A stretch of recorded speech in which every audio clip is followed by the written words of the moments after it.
and welcome to The Wrestling Academy, a podcast all about wrestling history with no linear timeline or trackable syllabus. So if you're a lifelong fan or you're brand new, this is the podcast for you. I am your headmaster. My name is Michael Classic. And I am your homecoming king, Samee Junio. And this right here is summer school. All summer long, we've been loosening our ties and letting down our soaking wet hair to break down season 1 of WWE and MTV's 2001 wrestling competition show, Tough Enough.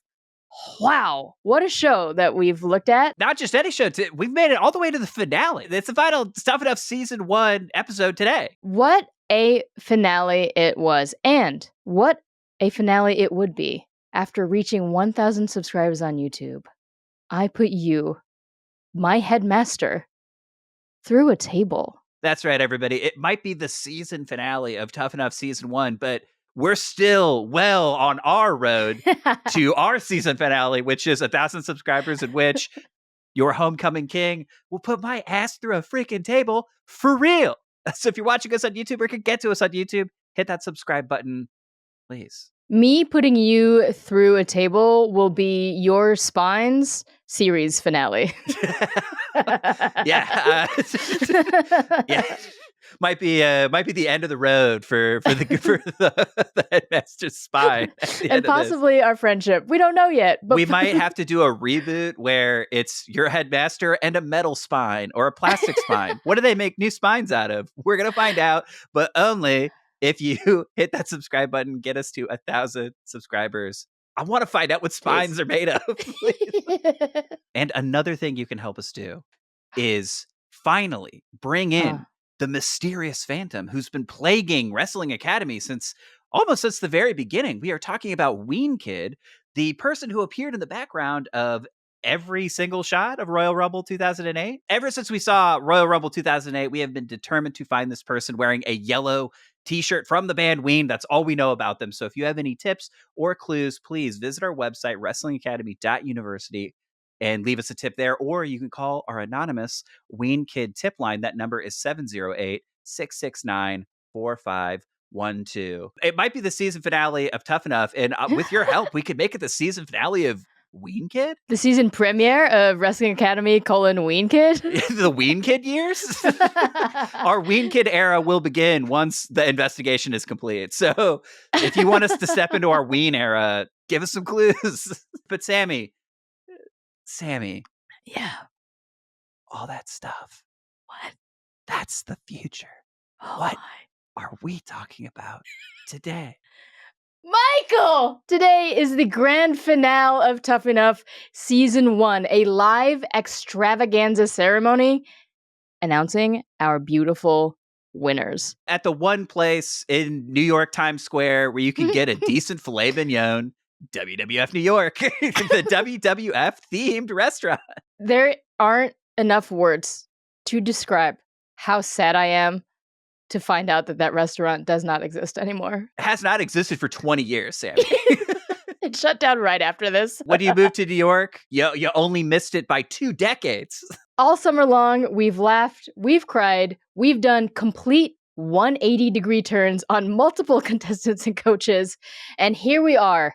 It's episode 13. The title is, and the winner is, original air date, September 27th, 2001. Samee, do you have any alternate titles for this episode before we dive in? Oh, Trish Stratus showed up. Alternate title for the episode, Miss Jackie murders Taylor on national TV.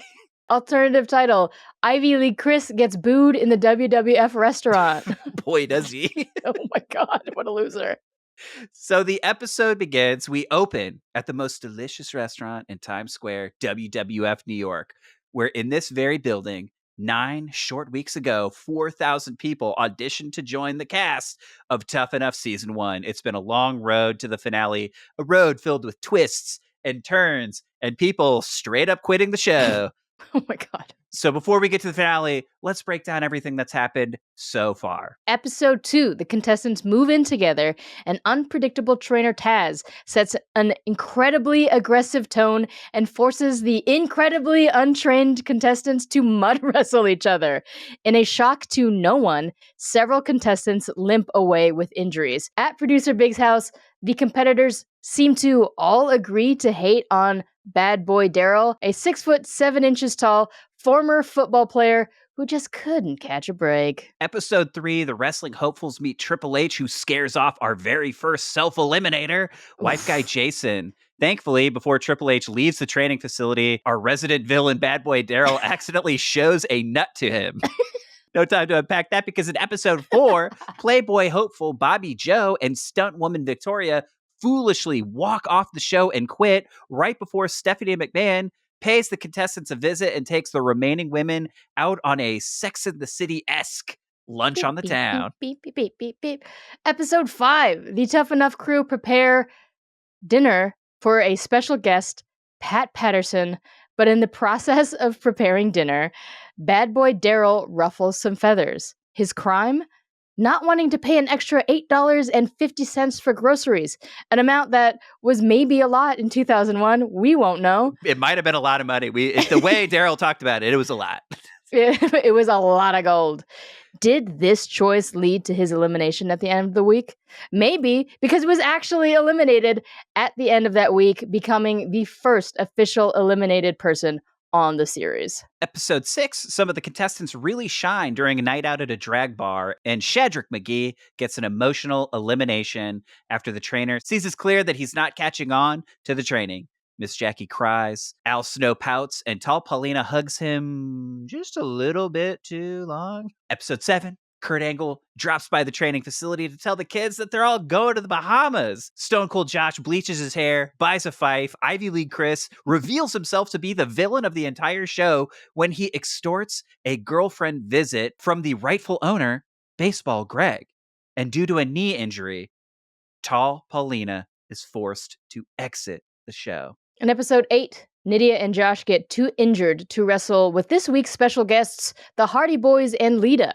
Al Snow shows the contestants footage of themselves in the ring, and our dear, sweet hero, Baseball Greg, has back injuries that keep flaring up and stop him from training. Episode 9, Al Snow teaches the kids the circle game to boost morale. Ivy League Chris and Stone Cold Josh get a visit from their girlfriends. Baseball Greg finds out that his back injuries are too severe to continue and must self-eliminate. Episode 10, Mick Foley drops in on the contestants and shares some life lessons from Foley is Good, available now wherever you get books. Maven leaves the competition to be with his mom. Career killer, FKA Hot Tub Chris, flops again and again during training and even gets an old school receipt from Al Snow. Stone Cold Josh wins some shoes by scrambling up a rock wall the fastest, and career killer Chris leaves the show. Oh, and Maven came back because he was only gone temporarily. Thank goodness. Episode 11, the contestants get a sliver of what life is like on the road, and Taylor gets wasted and bites Maven's arm. Ivy League Chris gets bullied backstage by the Brooklyn Brawler and Jonathan Coachman. Nidia tries to bang Jeff Hardy, and the contestants are once again reminded that Al Snow is a goddamn superstar. Episode 12, Stone Cold Steve Austin, the Texas Rattlesnake, drops by the mansion to impart some sage wisdom on the cast, but then they leave him waiting outside because they've never heard the doorbell before. And Al Snow teaches the semifinalists their most difficult maneuver to date, the moonsault. At the end of the 9-week competition, our finalists are dancer Nidia, who has a great, fun attitude with an undeniable in-ring presence. And then, if you remember, Miss Jackie called her out for her potbelly during the audition process. Ivy League Chris, who has a bad attitude but has a knack for wrestling. Stone Cold Josh, who loves wrestling so deeply that it's in his blood.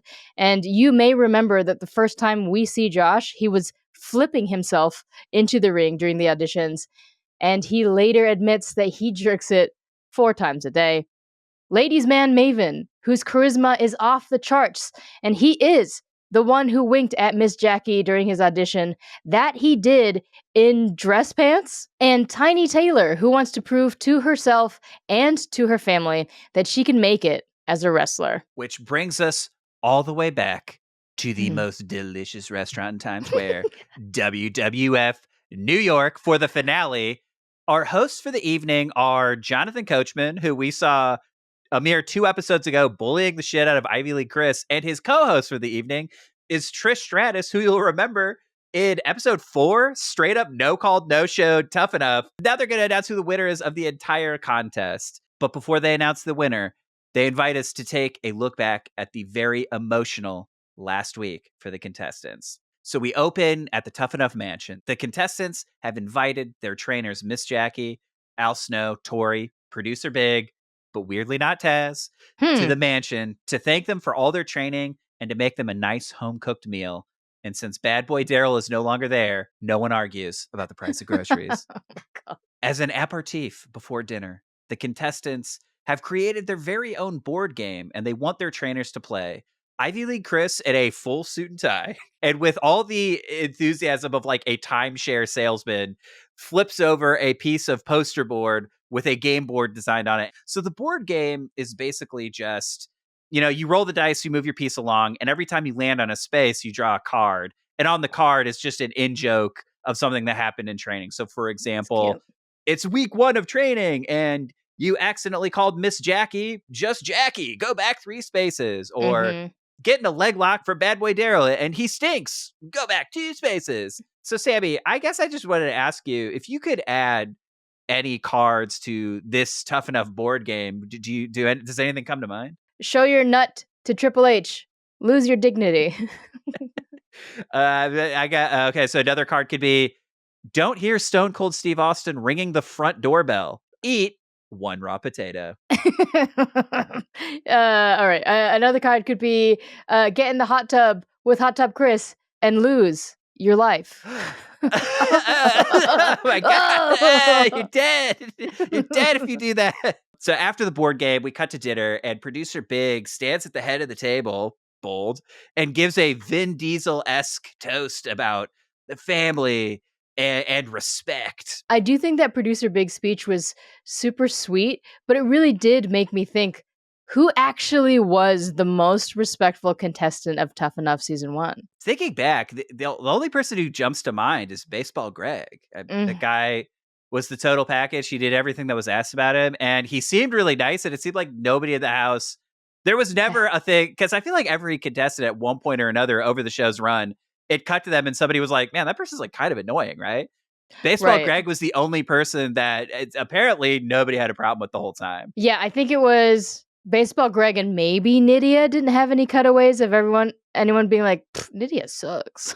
So by process of elimination, it's those two, Baseball Greg and Nidia, the 2 most respectful members of the Tough Enough Season 1 cast. So at dinner, after the toast, Al asks the contestants to reflect on their fallen comrades.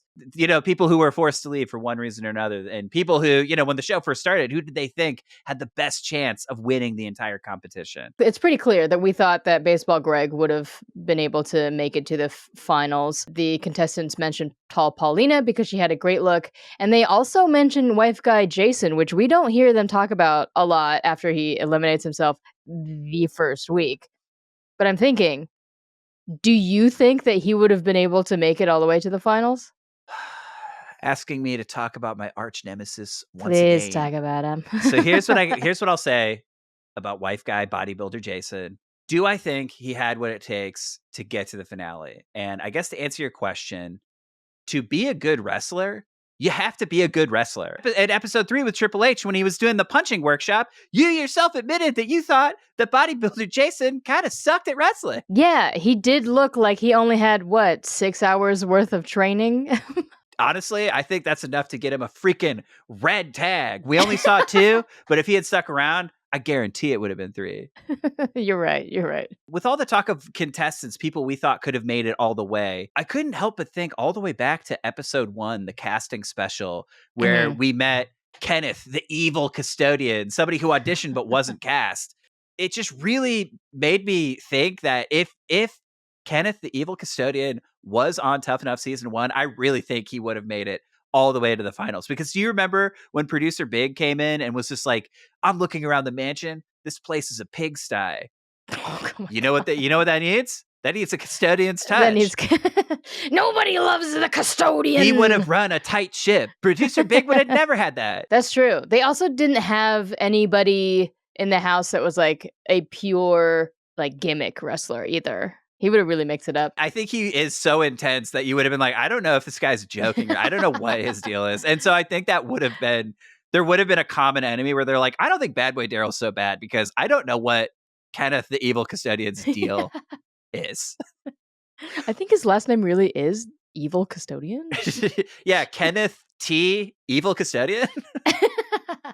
But I think going back to season 1, is there anybody from the casting special that you could think of that you think really could have honestly made it to the finals? We've said this time and again, and I'll say it till the day I die. Australian Stacey, for sure. Huge missed opportunity there.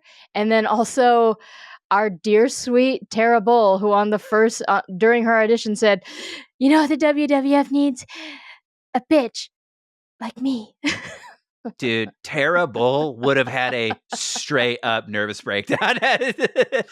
More nervous than Bobby Joe and Victoria? I don't know. You think Tara Bull could have made it? Do you remember when they cut to her after the second day of auditions and she's saying to the camera, you know, it sucks that I didn't make it, but I'm available the second somebody leaves. And I really thought that was like a tease that they would be doing that. If somebody self-eliminated, they'd bring someone up, but they didn't. And also, I think going back to Australian Stacey for 1 second, I think she would have been a great wrestler. I think she could have made it all the way to the finals. But the absolute freak out she has when she doesn't make the cut would have been so... Could you just imagine if she got runner-up? She would have fucking melted down, dude. That would have been incredible TV. WWF NYC would be echoing with, Arnor! Arnor! Arnor! Would have been unbelievable. So I mean, I think she could have won, but if not, she would have made her presence felt if she didn't win, which would have been 100. great too. Either way would have been awesome. For dessert at the dinner, Stone Cold Josh dons his Al Snow costume one more time, which embarrasses Al to the high heavens and delights producer Big. Who would have thought that our 4 times a day jerking off champion Stone Cold Josh would be so wholesome, our wholesome hero. The next day at Tracks, the contestants are putting together their final matches where they can showcase everything they've learned over the 9 weeks. In a confessional, Al sums up the remaining crew and he finishes it off by saying, it is anyone's game to win at this point. And for some reason, this entire time, I hear 9 weeks. I hear the number 9. I've heard the number 9.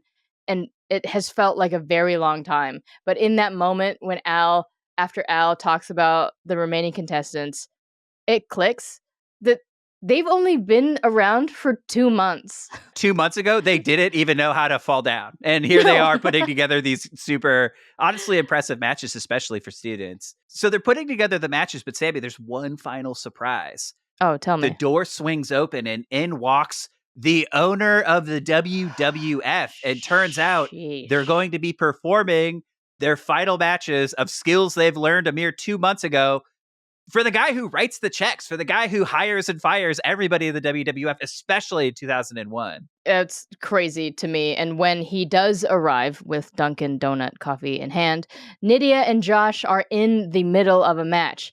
Nidia wins their match by rolling Josh up, and everyone seems to be pretty happy with how they did. The big boys, Ivy League Chris and Maven, lock up next. We see huge bombs and drops from the guys, and Ivy League Chris takes the win after a huge crossbody.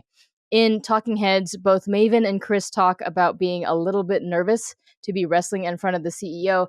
And I think that Nidia and Josh kind of had the best situation in that moment where they were already in the middle of their match. They already decided what was going to happen when the CEO came through. And then everybody else had the time to shit their pants and be nervous. And I'm just wondering, do you also think that Nidia and Josh won out in this situation? I think so, because when they cut to Ivy League Chris and Maven's match, you see Ivy League Chris is really going for it so hard that he takes a clothesline and he falls down and knocks the wind out of himself. So Yeah. I think everybody, as soon as they walked in, were like, oh my God, I got to impress. I got to do everything. Whereas I think Nidia and Josh were probably feeling fearful, but we're a little bit just like, all right, time to stick to the game plan that we already set. They didn't have time to freak out. So I do think they were in the best overall spot and they weren't going to try to attempt anything risky. And so I think they were the purest distillation of everything they've learned. So Maven goes up again, and this time with Tiny Taylor. Taylor and Maven look great in the ring until we see her miss time getting a drop kick from Maven.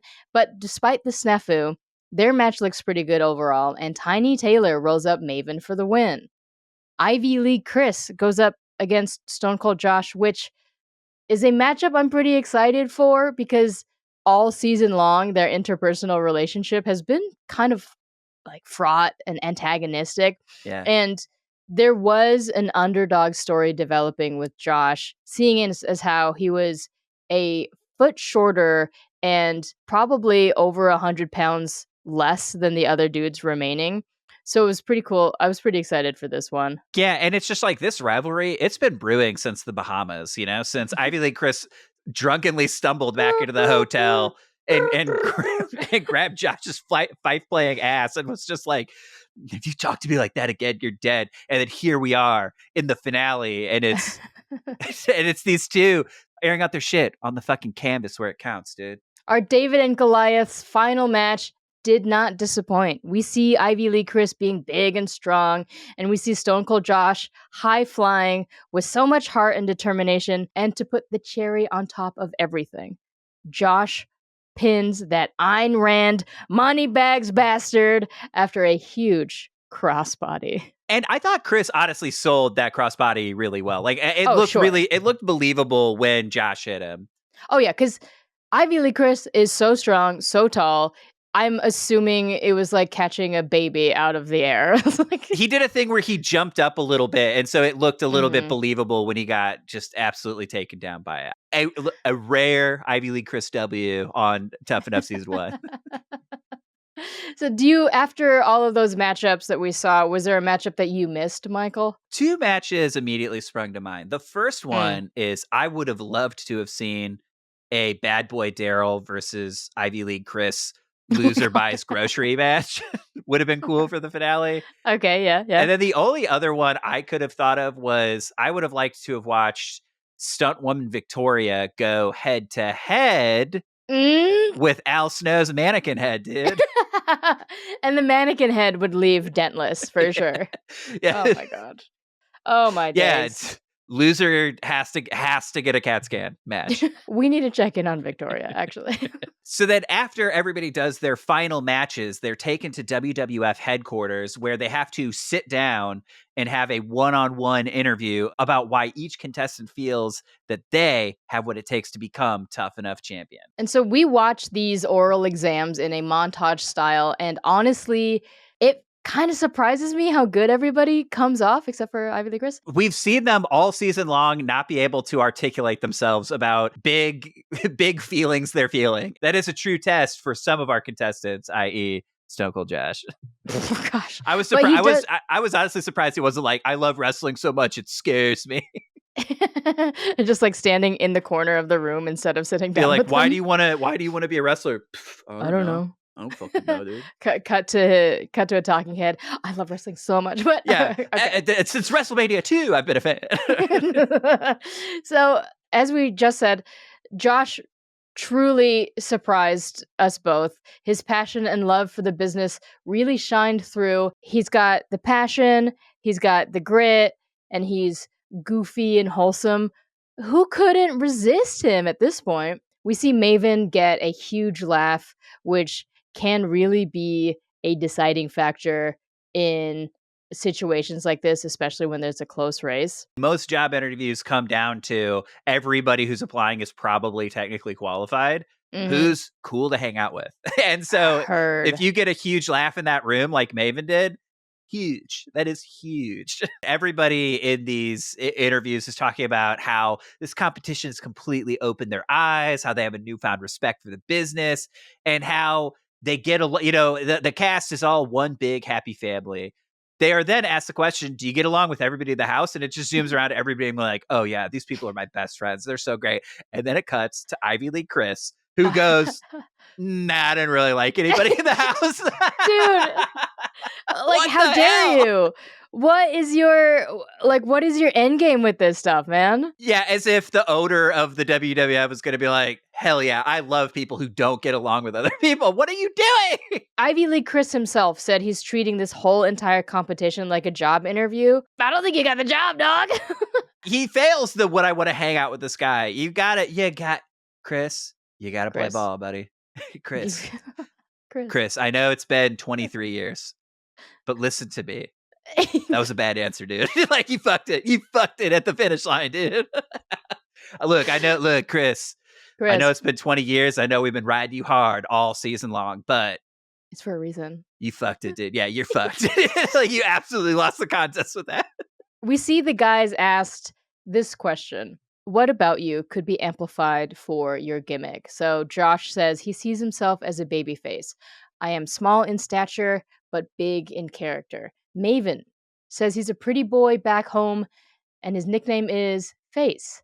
And then they ask him that weird question of if he's a ladies' man, and it felt like the audition panel once again. And Ivy League Chris, bless him, says the thing deep down inside of him that can be exaggerated for professional wrestling, Harvard, because there are a lot of stereotypes out there. Yeah, when I think of Harvard, Samee, I think tough beefcakes who are good at tough beefcakes who are enough.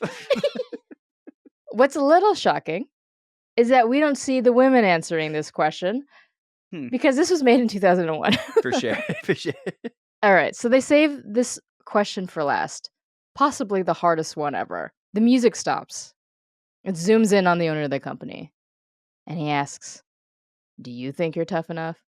And I just think that is the stupidest question to ask these people. Yeah, this is where Samee Hunia would have lost Tough Enough season 1. 100%. I could have been sailing through the competition, making friends all the time, definitely not getting injured with my paper towel knees. The second I get asked that question, hey, are you tough enough? 9 weeks, I'm still here. Yeah, you fucking dummy. What?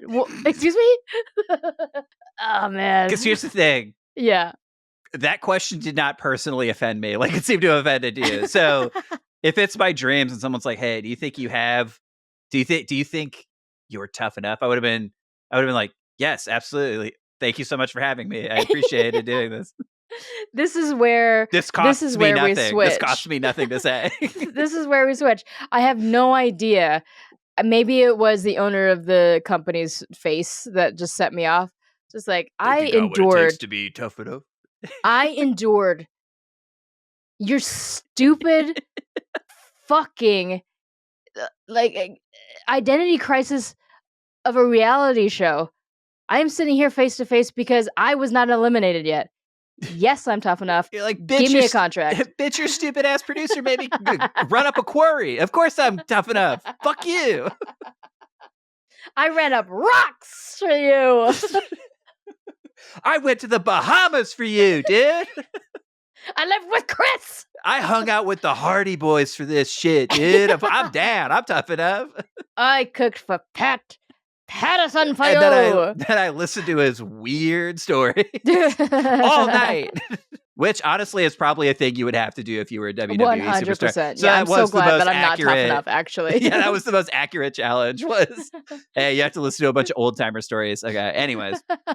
So after the interview, the next day, it's the final day in the Tough Enough mansion. Everybody is packing up, writing cute little letters to their trainers, and they show up to the training facility tracks for one last lesson. But surprise, motherfucker, their wrestling trainers have decided that on the very last day, all the contestants are going to have to wrestle their trainers. And I'll be honest with you, Samee, when you were talking about how you were really impressed that it's, 9 weeks ago, none of these people knew how to wrestle at all. When they all step in the ring with their trainers who are professionals who have been doing this for 10 years, the gap in experience it was not, it could not have been more obvious. Where you're just like, oh, wow, Tiny Taylor and Ivy League Chris, what a great match they put on. And then you see them step in the ring with fucking Al Snow and Taz and Tori and Miss Jackie. These kids don't have a fucking chance. What are we doing? Yeah. It's very clear that they have only been working at it for 2 months. Yeah, this was a humbling montage to watch. Here's the thing, though. Taz knows how good he is. He knows the cap at which a person can reach after 2 months of training, but he's still so mad at them. It's just like, they're baby deer. What are you talking about? Like, it's okay. It's okay, Taz. Here's the thing. I watched that montage. It was not okay to Taz. he did not think it was okay. he wanted to kill those kids.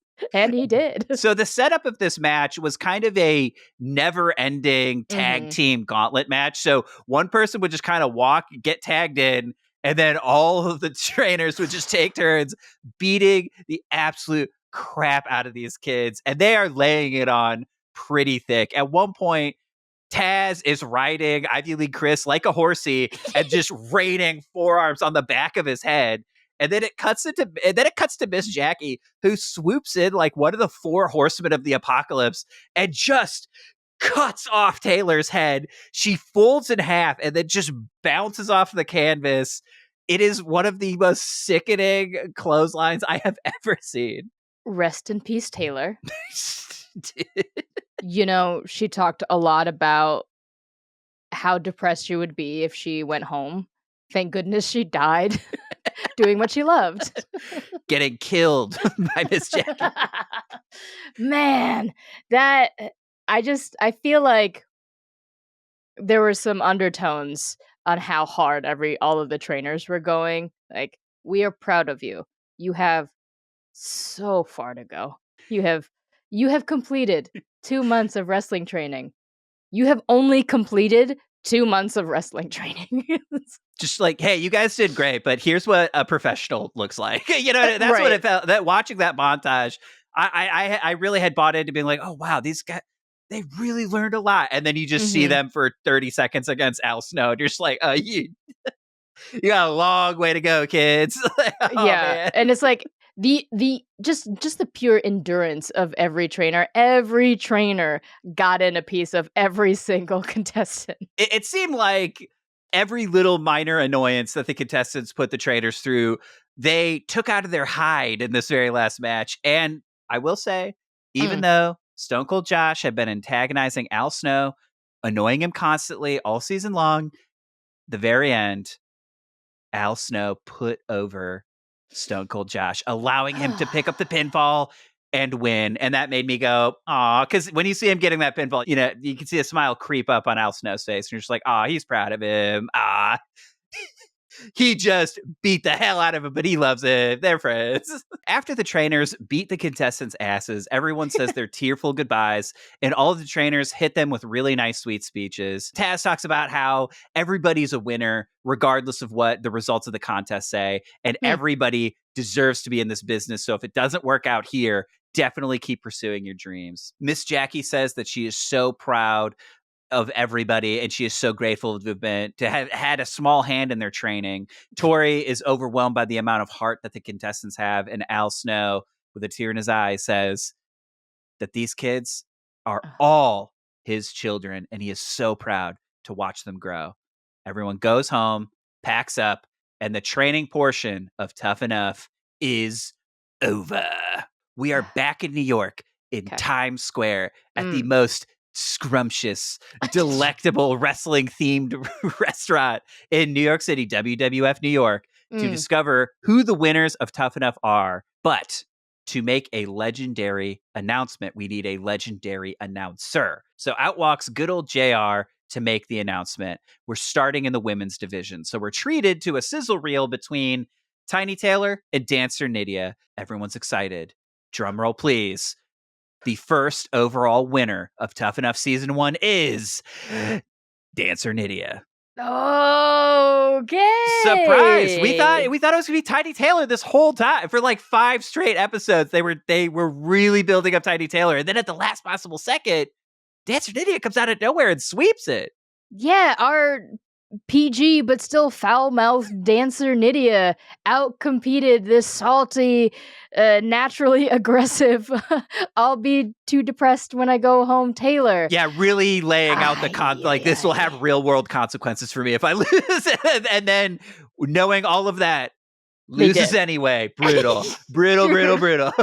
Like, honestly, the way that they gave us her full story arc, right? Yeah. After not showing her for 5 episodes. Yeah. They gave us just her drive to do this. They gave us that she didn't have a life before this. They gave us, oh, you should come home, honey, because I don't want you to win. Yeah, her parents straight up say, I don't want you to win this. Fuck, man. Well, Mr. and Mrs. Taylor got their dream. The child did not win, which sucks. But props to Nidia. I think she did a great job. She's got that fun energy that we all love. She did great in the ring. We hardly saw her flopping. Absolutely. I think on the way up, she's really cool. She stops by Taylor's table, gives her a nice, big, genuine hug, then makes her way to the stage where she receives her trophy, which is a cinder block that has been spray painted gold. Oh, shock. They didn't think out the award. And it said tough enough on the front. She makes a nice long speech about how grateful she is for the opportunity. And, you know, she's so proud of how hard, you know, how much work she had to put in to achieve this dream. And then it cuts out into the audience and Taylor is just fucking devastated. You get to not hiding it and not being cool about it at all. Dude, Nidia ends her speech saying, I couldn't have done this without my tag team partner. You're my sister. You are my best friend. And I understand shouting out like competitors that you're allowed to get close to. The way that Taylor is so devastated, dude. I don't know if it was even a good idea to even mention her a little bit, you know? Camera should have cut away. You're right. Like, oh, yeah, I couldn't have done this without you. My second in command, my number 2 in all things in life, you, Taylor. I couldn't be number 1 without you backing me up. You're always the backup, always the second fiddle to my first fiddle. There's a little tone in the speech that we got from Nidia that's like, did she expect to win? Well, Nidia's giving this, you know, this speech, being really gracious and nice and calling Taylor her tag team partner. We immediately cut out into the crowd where Taz is there sticking a microphone immediately in Taylor's face. So this is what Taz says verbatim, I quote, Taylor, it's a tough night for you. And then he slips in his catchphrase. Unfortunately, you became just another victim. But I'll tell you what, she went up there, Nidia, and she said that you two were tag team partners, but she's the one up there with the gold and you're not. What are you feeling? And tell the truth. There's Taz. Read the room, buddy. I'm speechless. I cannot believe him right now. You're not the only one who's speechless because Taylor she's heartbroken. She's shell-shocked. And now she has to talk about how she's feeling. And she's like, hey, you know what? I feel devastated. This is my dream. And the only thing I can process right now is the WWF doesn't want me. And then she goes on a whole thing. And she's like, and it's just so hard to accept. And then Taz immediately cuts in. One-word answer. Yeah. Like, yeah, I know you. Quick one-word answer. Are you going to quit trying? And Taylor's like, no. And then we cut away as fast as humanly possible. And we do not see Taylor again. I appreciate Taz being quick on his feet to interrupt her going on a spiral on the mic. However, she was teetering on that spiral because he put her there. Hey, look who's on stage. Somebody with gold. You don't have it. What do you feel? Microphone in the face. That's what do you feel? Dude. And tell the truth. And then she told the truth, and he was immediately like, "Ooh, dude, that's dark. That's too dark." Dude. Oh, sorry, I wasn't watching the show as it was releasing. I didn't know you were going to be depressed. We cut back to the stage so fast to find it's no time. It's like the ultimate no time to unpack any of that because we have to announce the winner of the men's division. Mm-hmm. JR gets on the microphone again, and he predicts that the winner of this next round is probably going to have a lot of slobber knockers in their future. This catchphrases need to relax. The second winner of Tough Enough Season 1 is Ladies Man Maven. Okay. I felt pretty rock solid about this pick. Like, as soon as they were on the Rock road, and hard about this pick? I was rock hard about Maven this whole time. No, it's like at first Maven didn't really impress me. I thought he was like a good enough guy, but then when he was on the road and he cut that promo, that's when I got rock hard for Maven. I know that hoping that Josh would win was pretty far-fetched just because he's 5'7". Even if we speak objectively and push aside how frustrated and skeeved out we were by Ivy League's Chris's actions, he still really didn't have that wrestling sparkle about him, especially in interviews, in talking heads, in voiceover, in definitely in the promos that they cut on the road. I feel like the race at the end really was between, unfortunately, Maven and Chris, and I can see how Maven's charisma tipped the scale. Yeah, if this were a movie, Josh would have won hands down. It was 100. absolutely his story. But here's the thing, Samee. This is reality TV. We're in the real world. So in the real world, Mavens are going to win every single time. That's fair. Well, no, actually, in the real world, Ivy League Chris is a win. As soon as Maven gets announced the winner, we cut to the crowd, and Ivy League Chris is fuming. He looks like the bad guy at the end of every single romantic comedy. 100%. He is scowling. He looks like he looks so bad.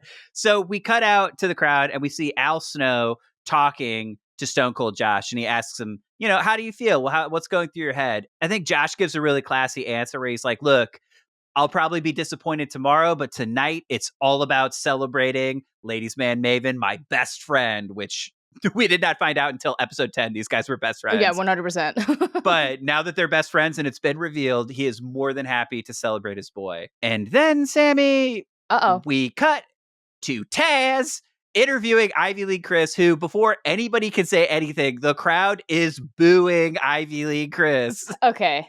I am acknowledging that for the past few episodes, we have been in on Chris so hard.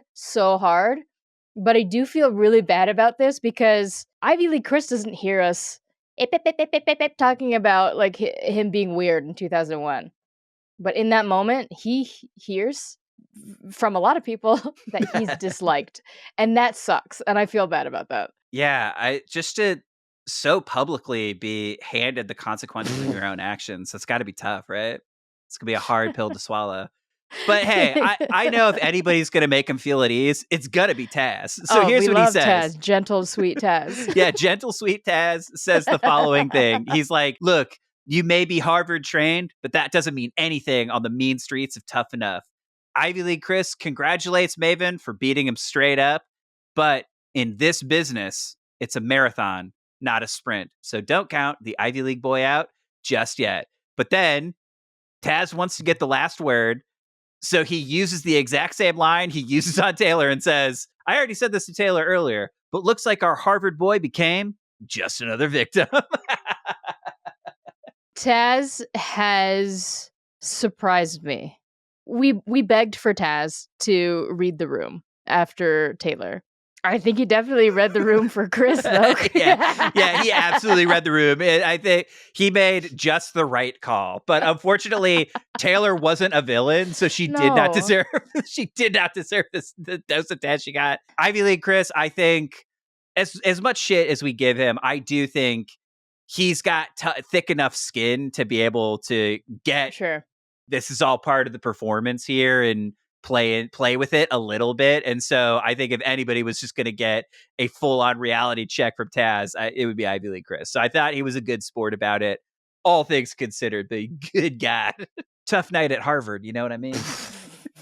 And so as we stand on the stage, we see Maven and Nidia standing confident. They beat out 4,000 hopefuls, 11 other contestants. They braved fires, mud wrestling. They nearly drowned in hot tubs. They were hazed in backstage interviews and bitten by drunken tailors. But in the end, they proved that they were indeed tough enough. Samee, that was Tough Enough Season 1. Overall thoughts? Congratulations to Maven and Nidia. I think that despite its identity crisis in the first few episodes, Tough Enough is an enjoyable show.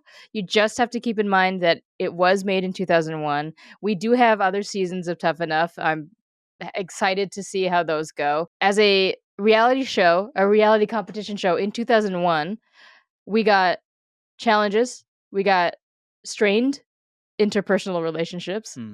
We see seasoned veterans mentoring newbies. We got special guest appearances. And most of all, we got minutes upon minutes of some of the most agonizing, useless, exclusive footage. Tough Enough has it all. Yeah, it really just goes to show what we thought was interesting in the year 2001, you know? It really, because that made it onto TV. Some of these exclusive footages. Insane.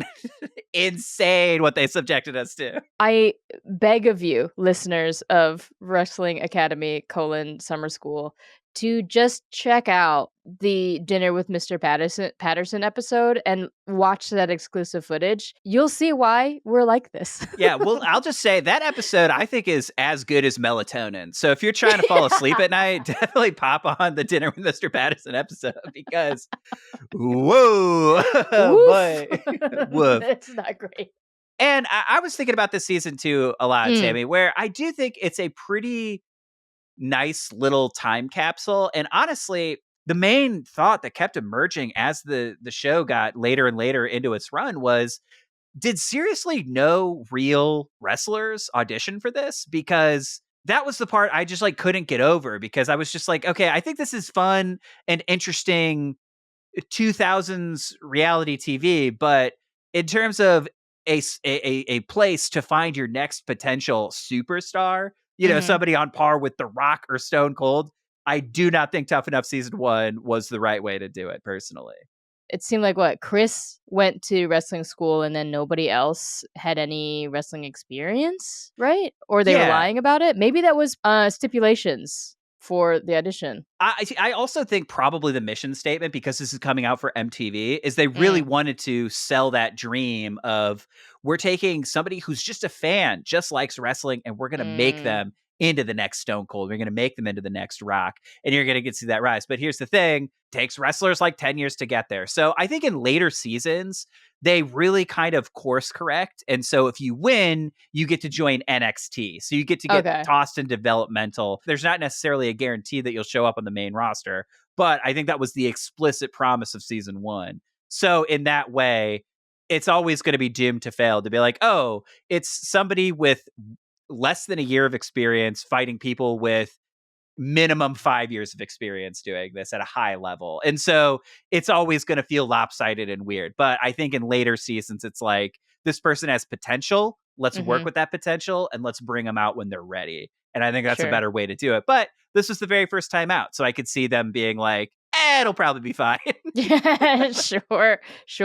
They wanted to make people mud wrestle episode 2. So I think that the spirit of this thing was just like, hey, let's put these kids through hell and see what happens. What were the highlights from this season? There was a lot of great stuff that happened. There was really great things that happened that really filled my heart. I think my favorite scene was when Al was cheering everyone on after the second round of moonsaults, where every single person he was hyped up for, he was like, yes, you did it. It was really nice and cute. It was very lovely to see Al so proud, and maybe, actually, admittedly, Al is maybe my highlight of the season. I think that he makes a great grumpy mentor. I loved how he was stern, but also happy to let the contestants in on some things to make their experience more enjoyable.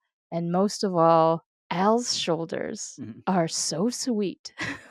When I was watching the finale, it really did dawn on me that this is a great promo for how effective Al Snow's wrestling school 100%. is, because he really brought those kids. So I think if I was the owner and I walked in and I saw, you know, they're peppering in all these compliments when they're seeing these kids put together their final matches, but I'd have to think you go one level higher. Like, Al Snow pretty much trained all these kids.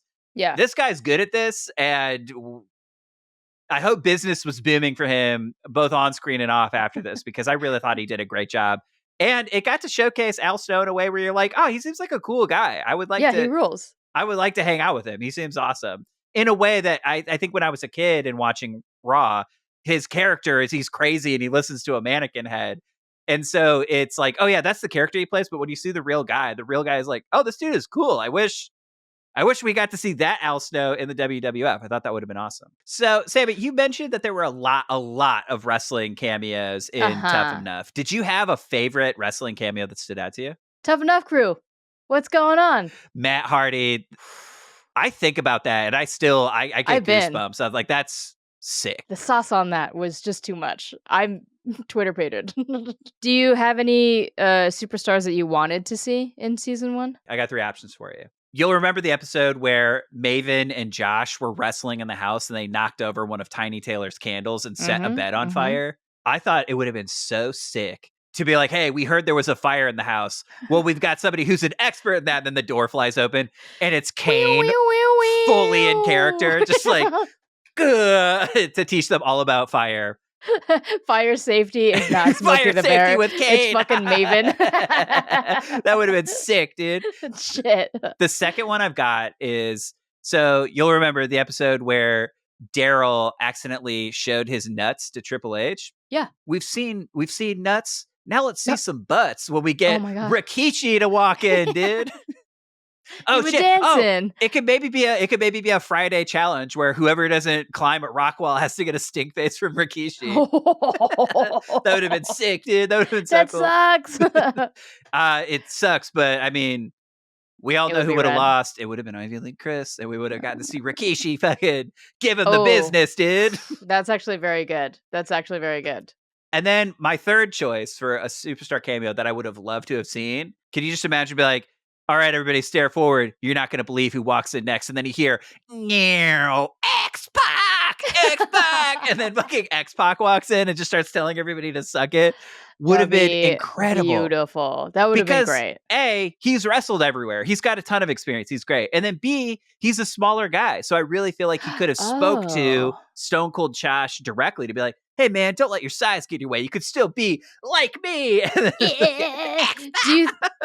Do you think he would have been weird like Triple H or cool like Mick Foley? I think he would have been. I've seen interviews with him way later in his career. He was definitely fucking on one at this stretch of time. So who knows what kind of X-Pac we would have gotten. But in later interviews, he's honestly pretty chill and knowledgeable. Cool. I'd like to think he would have been kind of a Kurt Angle, Hardy Boys-esque. But for X-Pac, I would have been willing to roll the dice. Michael, you spent all season long convinced that you could win season 1, only season 1, of Tough Enough. After seeing the entire show and seeing what the contestants endured, mud wrestling, drag bars, a nut, do you still think that you would have won Tough Enough season 1? You know, because this is the last episode of Tough Enough season 1, it really made me think, like, let me like honestly assess how I think I would have done. You know, a lot of highs, a lot of lows, a lot of really complicated moves, a lot of hard training that they had to endure, a lot of real life injuries got risked. A lot of fifes. A lot of fife music, a lot of bedroom fires, a lot of bites to the arm, attempted murders in the hot tub. It was a Tough Enough season 1, tough place to be. But Samee, with all of that in mind, I sincerely think the only person who could have given me a run for my money in that house would have been Kenneth the Evil Custodian. Nobody loves the custodian! And if the two of us had been on that show, every single viewer would have been like, Maven and Josh, who? We're rooting for Michael and the Evil Custodian, dude. Oh, man. So to answer your question, hell yes, I could have won Tough Enough season 1. After watching all this, I'm more convinced than ever that I would have won. But Samee, as we said, the Tough Enough season 1, a show that came out 20 years ago. But I thought it might be kind of interesting, you know, because this came out 20 years ago, we could check in on the contestants to see where are they now. So I thought, you know, in our epilogue, we could just kind of do a quick little where are they now for each of our finalists? Yeah, absolutely. So Taylor didn't go home and do what we were scared that she was going to do. Instead, she went straight to the indies. So from 2001 to 2003, she's in the indies. She appears here and there for the comedy promotion Wrestling Pro Wrestling as Mean Janine. She never really truly made it to the WWE, but there is a rare 8x11 photo with a dedication to Eric Hart Taylor, available on eBay for $11.39. Buy it now. Hey, Eric, you snooze, you lose, bro. I'm about to drop 12 on that. So up next, we have Ivy League Chris. And even though Ivy League Chris was a runner-up in Tough Enough Season 1, he did end up getting a developmental contract with the WWE. And he debuted in 2002. Samee, his character, was a bully who went to Harvard. If you can believe it. So he really did exaggerate Harvard. Yeah, he really did exactly what he said he was going to do in the interview. Fuck. And honestly, I watched a few matches. He's pretty good. He wasn't bad. His promos, not great. In-ring, really good.